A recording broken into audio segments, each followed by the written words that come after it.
Buonasera ragazzi, buonasera a tutti, siamo Buonasera. qui con Gino Plutonio. A quali frivolezze sta pensando stasera? Beh, ho portato da casa il modellino in scala del mulino bianco Attaccato. che ho vinto con i punti mangiando 6 Hadas della Kinder. Nella puleggia ci spalmavo le caccole del naso. Grandissimo artefatto vendibile a soli 300 euro. Quest'elica fa parte dell'aereo americano utilizzato, diciamo, tra le altre cose, per abbattere il DC-9. Questo lo diamo per 400 euro, via. Ecco, qui invece se vogliamo intercettare i nostri vicini di casa o i nostri colleghi di lavoro, abbiamo una bellissima antenna parabolica da salotto.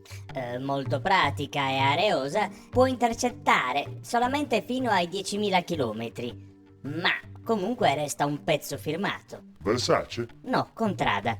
Molto bene. Ecco, qui invece abbiamo il nuovo business dell''ndrangheta in Sardegna, le mini pale eoliche, perché quando manca un piano urbanistico regionale che tuteli e protegga il proprio patrimonio ambientale, si diventa terra di conquista. E allora tutti insieme a braccetta a salutare da dietro quest'elica, bellissimo, grazie, arrivederci. Arrivederci. Grazie Spulcio, ma c'è qualcosa da dire sui turisti. Ecco, volevo dire che per venire in Sardegna ci vogliono risordi per poi mangiare a scrocco, a sbaffo, tutto quello che vi pare e poi dire a me di sti sardi se lavano pure il pane.